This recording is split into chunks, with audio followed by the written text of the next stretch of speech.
So what am I to do? Do I just sit there and watch as he bites my finger?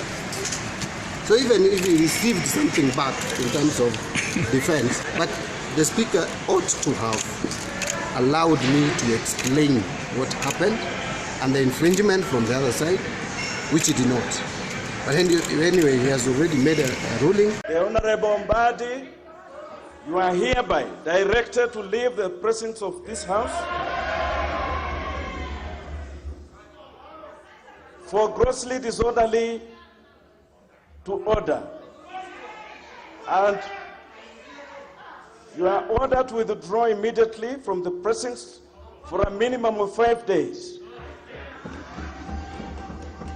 The Honorable Mbadi, withdraw from the House.